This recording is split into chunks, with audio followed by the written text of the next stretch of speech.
Oi, gente! Bem-vindos a mais um vídeo de explicando GOT para meu namorado. E voltei! Finalmente, depois de um semestre inteiro de muito sacrifício e dor, estou de volta e hoje falaremos sobre o que há a oeste de Estéreos. Bem, o próprio George Martin já declarou que ninguém nunca cruzou o Mar do Poente para saber o que há do outro lado, então qualquer ideia que a gente possa ter a respeito é meramente conjectural. O que não significa, claro, que a gente não possa pensar a respeito. E, para começar, eu acho interessante definir direito o que é esse Mar do Poente, né? Ele é um mar que fica a oeste de Estéreos e banha a Campina, as terras ocidentais, as Ilhas de Ferro, as terras fluviais, o norte e as terras além da muralha. Seu ponto mais a oeste é a ilha de Lonely Light, que pertence aos nascidos no ferro, mas além disso é total desconhecido. E é claro que isso é intencional. É a mesma ideia de Achai, em princípio, porque os personagens não sabem o que há além de Lonely Light, então por que nós, os leitores, deveríamos saber? Enfim, mas antes de entrar mais profundamente sobre quais seriam as principais ideias sobre o que haveria além desse mar, nós deveríamos nos informar sobre as principais teorias. A primeira teoria é que Planetos é um plano e qualquer pessoa que navega a oeste por muito tempo vai eventualmente cair desse plano, mais ou menos como a Terra-média de Tolkien no seu início. Mas o Martin não é o Tolkien, como eu já falei em algum vídeo por aí, e de que forma ele já desmentiu essa teoria e falou que realmente não é o caso. Planetos, o mundo onde se passa a história, é de fato redondo. Então, isso alimenta a segunda teoria, que é que Planetos é uma esfera, como a Terra, e que se você navegar a oeste por tempo suficiente, vai ser um círculo. E o navegante vai acabar na parte mais oriental de Essos, mais ou menos perto de Achai e essa área. Eu devo dizer que isso é totalmente possível, já que Martin confirmou que a Planetos é redondo. Apesar que ele também disse que o mundo é um pouco maior do que a Terra, mas não tanto maior. A gravidade é basicamente a mesma e o tamanho e localização das zonas climáticas é mais ou menos nos mesmos lugares também. Então, o oeste de Estéreos ele seria mais ou menos composto por um largo Oceano Pacífico, ou mesmo a soma do Oceano Pacífico mais o Oceano Atlântico, se o equivalente às Américas não existirem. Alguns fãs eles discutem nesse sentido sobre a profecia da Quaithe, que a Dany deve ir a Oriente se quer ir para o Ocidente. No sentido que a Dany tem que ir para Achai para chegar ao Estéreos, para, nesse sentido, invadir Castle Rock. Eu acho que isso é meio irrealista, porque, assim, como eu acabei de dizer, o Martin falou que o planeta é um pouquinho maior do que a nossa Terra. E além disso, ele também já mencionou que Essos é mais ou menos o tamanho da Eurásia. Então, baseado nisso, para você sair da costa oriental de Essos para chegar à costa ocidental de Estéreos, você teria que cruzar muito oceano, muito mesmo. Assim, já no nosso planeta Terra, já é uma enorme distância, no equivalente entre a distância de Japão e Estados Unidos. E, assim, Eu não acho isso impossível, claro, mas a gente tem que também pensar no fato que parece que não há, em princípio, continentes no caminho. E considerando quantos navios e frotas inteiras mesmo são esmagadas no mar estreito, que é uma distância muito menor, e são destroçados por tempestades, assim, eles cruzando um oceano muito maior e potencialmente muito mais violento, se ele pegar o exemplo do Oceano Pacífico, é um troço assim muito irrealista. Então, a não ser que haja um grupo de ilhas muito bem posicionadas para Daenerys, ela não vai poder invadir Westeros pelo oeste. A terceira teoria é que, na verdade, os dois continentes, Essos e Westeros, eles são unidos por um pedaço de terra, ou mesmo por uma passagem completa, que começa no norte, Westeros no extremo norte, e atinge o norte de Essos.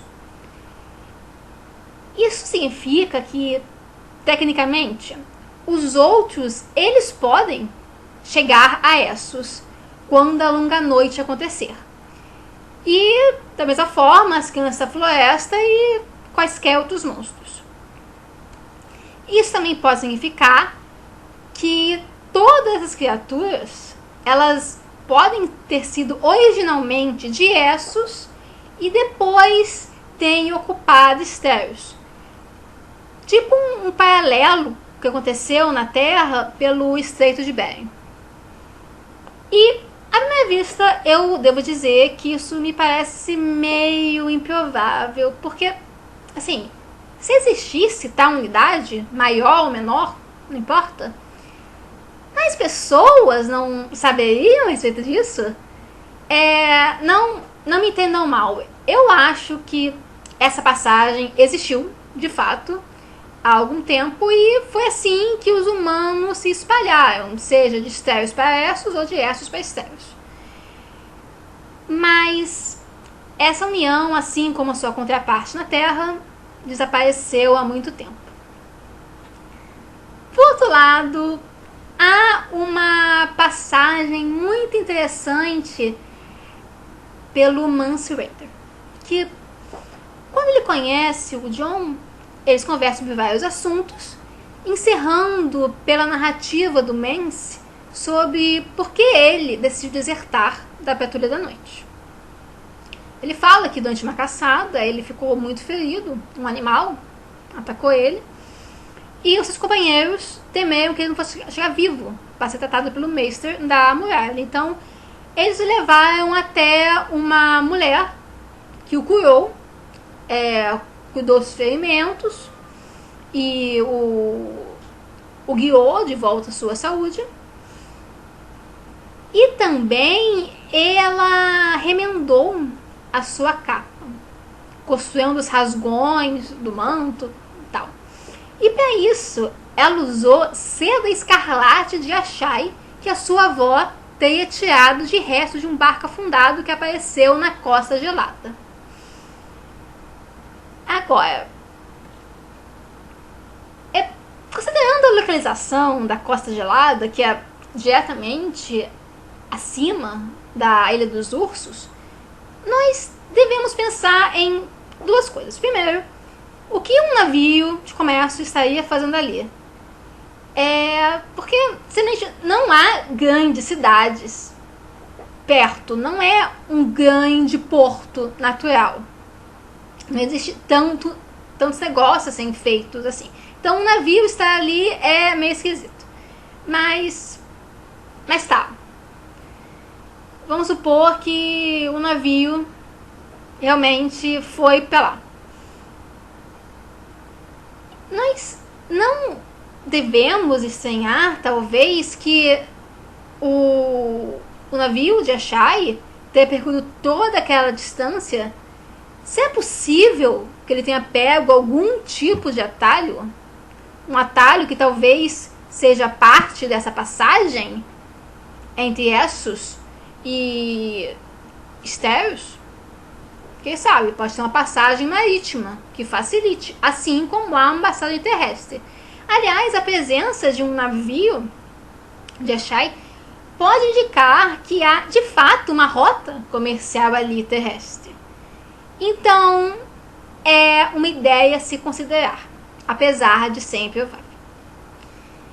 Há uma quarta teoria que parte da suposição que também o mundo de planetas é uma esfera e que o Martin ele se inspirou além da conta em história. Então, nesse sentido, o Aegon, o Conquistador, é o William, Conquistador da Inglaterra, os Dothraki são os mongóis, os Nascidos do Ferro são os vikings e esse jazz todo.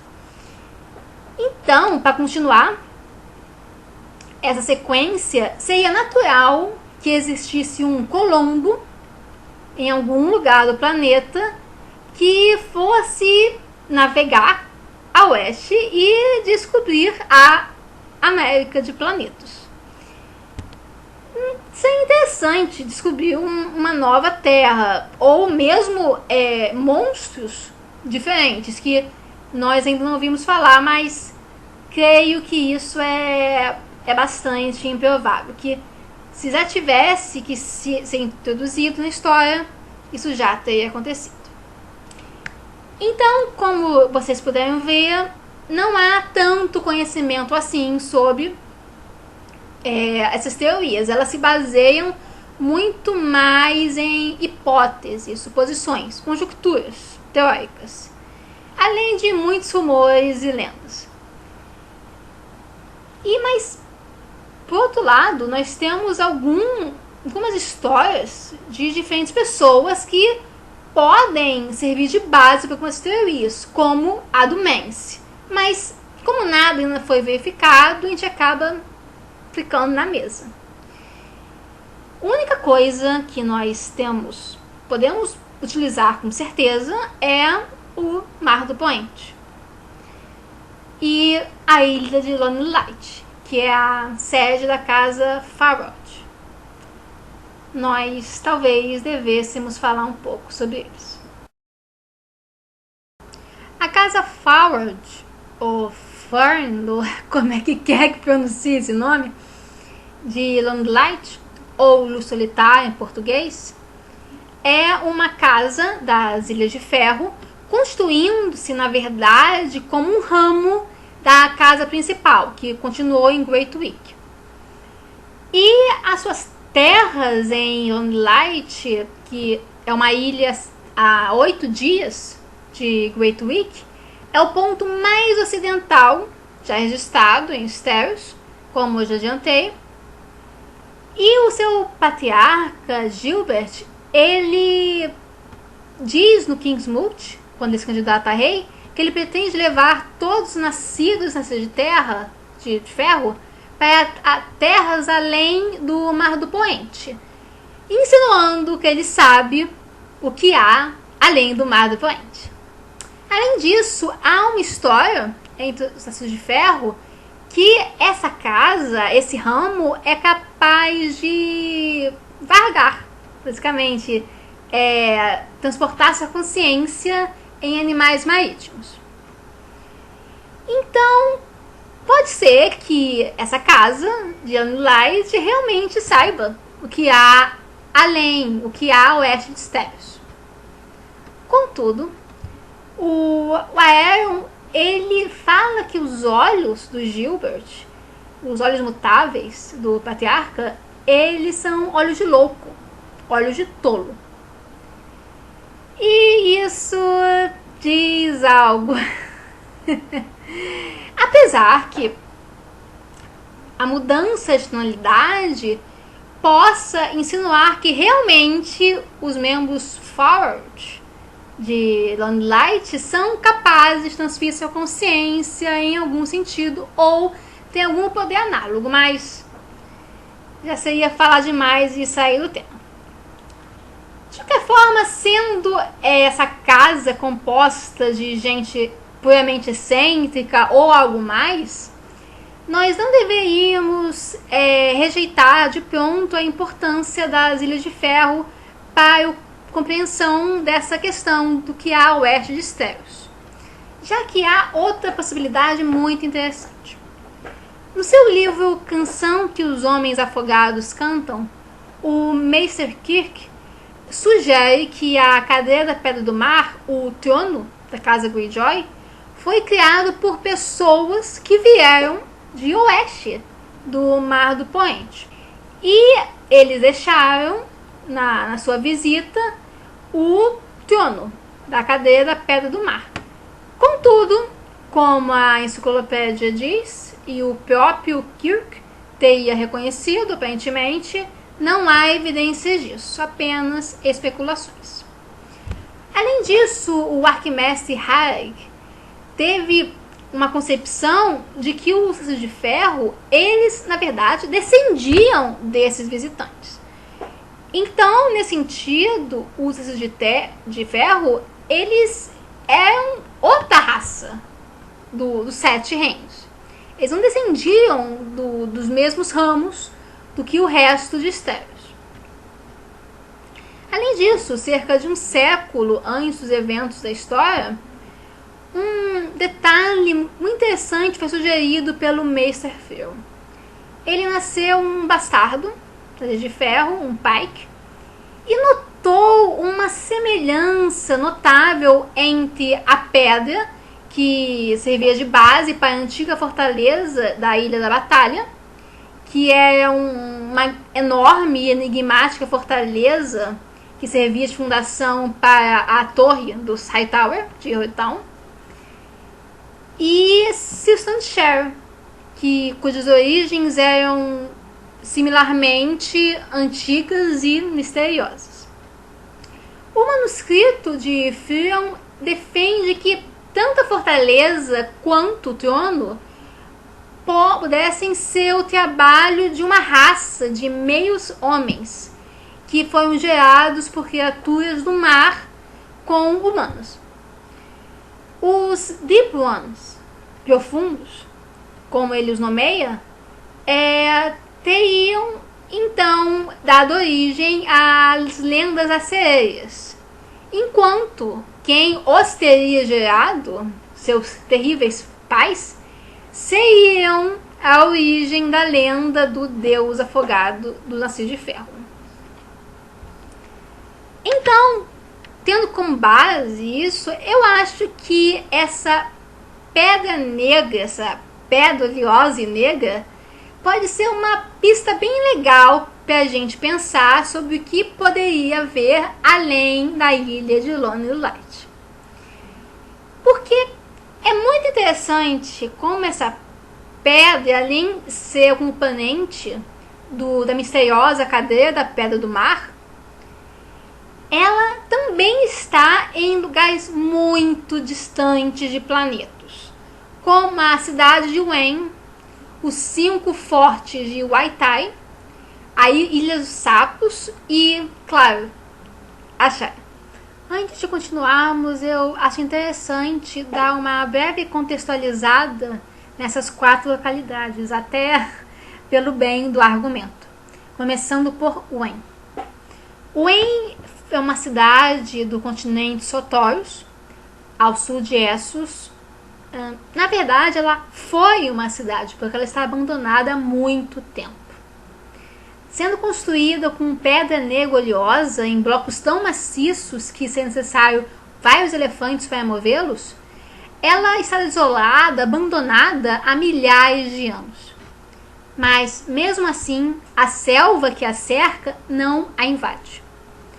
A respeito disso, a rainha Nymeria teria dito que isso se deve devido ao fato que a cidade é má. E, de fato, todas as tentativas para reconstruir Wen terminaram muito mal. Já os 5 fortes, eles são localizados em Witi e são igualmente feitos por grandes blocos de pedra negra, similares, na verdade, àqueles utilizados em construções valerianas. Contudo, a ideia que foi os valerianos que construíram os 5 fortes não sustenta muito bem, devido ao fato que eles nunca visitaram a região de Uiti, nunca tentaram colonizar, invadir, nada nesse sentido.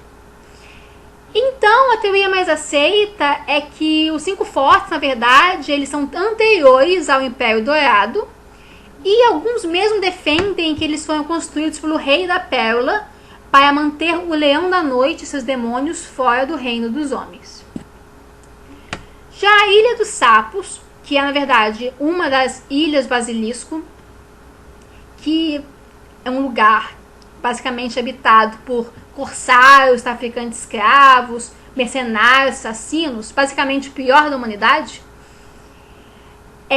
contém um grande ídolo, uma estátua de um sapo, chamado a Pedra do Sapo, que é feita igualmente com essa pedra negra oleosa. E a Shai, eu já fiz um vídeo inteiro sobre a Shai e não tem muito mais que eu possa dizer a respeito. Nem as pessoas que moram na Shai sabem quem se construiu aquela cidade. Parece que ela está ali desde o início do mundo e vai continuar até o final. E da mesma forma que as 3 localidades anteriores, ela é construída com essa pedra negra oleosa que parece, nesse caso, sugar toda a luz. Isso me faz pensar que se as pedras negras de Assai eram utilizadas como parte de um ritual de magia para proteger a cidade e seu maciço vulcão, como eu defendo no meu vídeo, o mesmo uso, teoricamente, poderia ser feito para um evento análogo em Wen, para guardá-la, por exemplo, do inferno verde que a cercava. Ou então nos 5 fortes de Uiti, para proteger as fronteiras do Império do ataque do Leão da Noite e seus demônios. É difícil saber, é só uma hipótese, mas os enigmas sobre essa questão são muitos para dar conta. E olha que eu nem pensei na questão da pedra negra que teria caído do céu e foi venerada desde então do imperador de Pedra de Sangue de Uiti.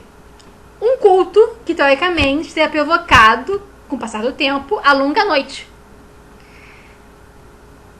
Sendo a informação sobre essas terras e eventos tão antigos, escassas para caramba, eu não temos realmente como confirmar nada.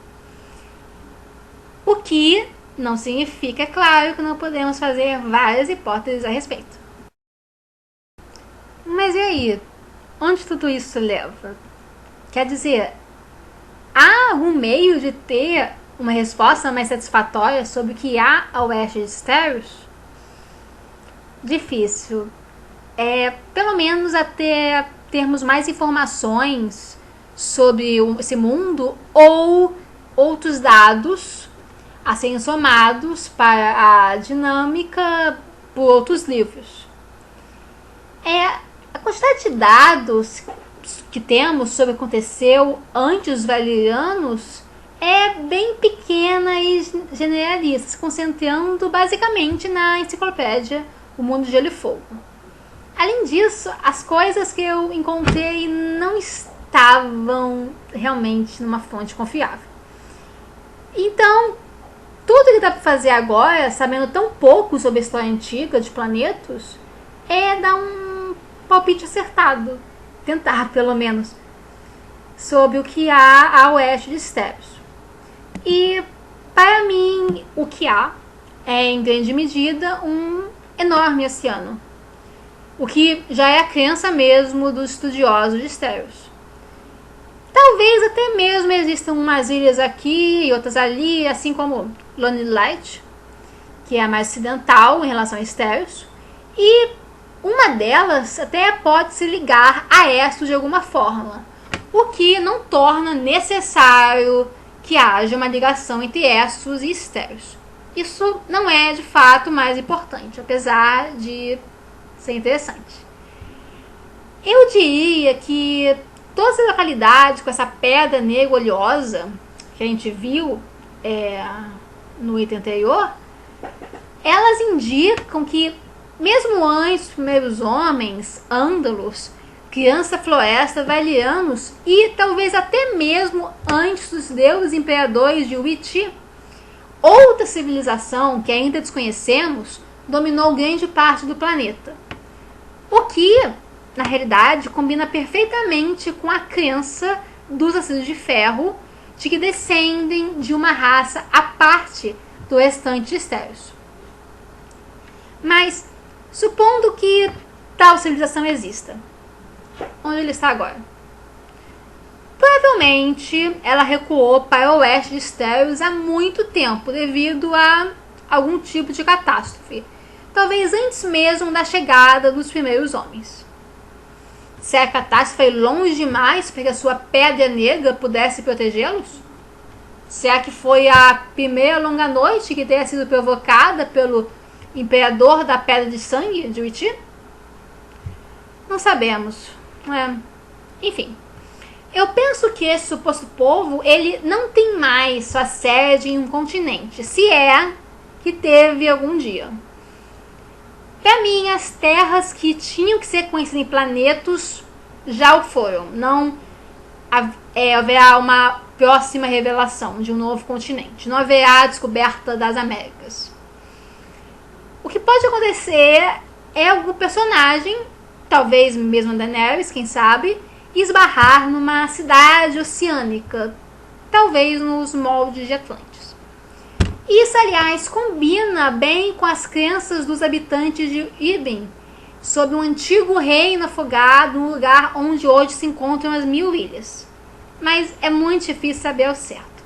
Talvez Daenerys nem tenha oportunidade de esbarrar nessa suposta cidade. Talvez isso tudo continue com uma conjectura da nossa parte.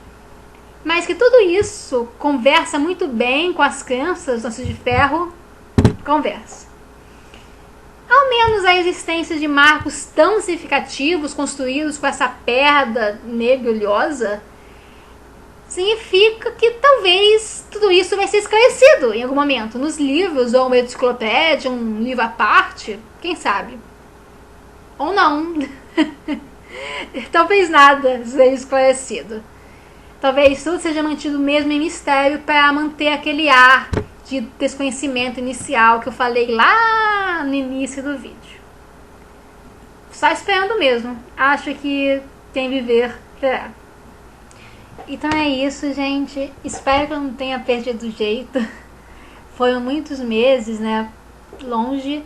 Mas eu garanto que eu trabalhei nesse roteiro com muito amor e carinho. Então eu espero que tenha ficado bom. E se vocês gostaram, curtam. Se quiserem, compartilhem. Se quiserem mais vídeos como esse, só escrever aqui embaixo. E não deixem de comentar sobre o que acharam do vídeo, debater algumas ideias de vocês sobre o que é o Oeste de Westeros e dar ideias para outros vídeos, né? Da próxima vez que eu aparecer aqui, espero que eu já esteja falando sobre Wharf. A gente se vê lá. Beijinho, gente.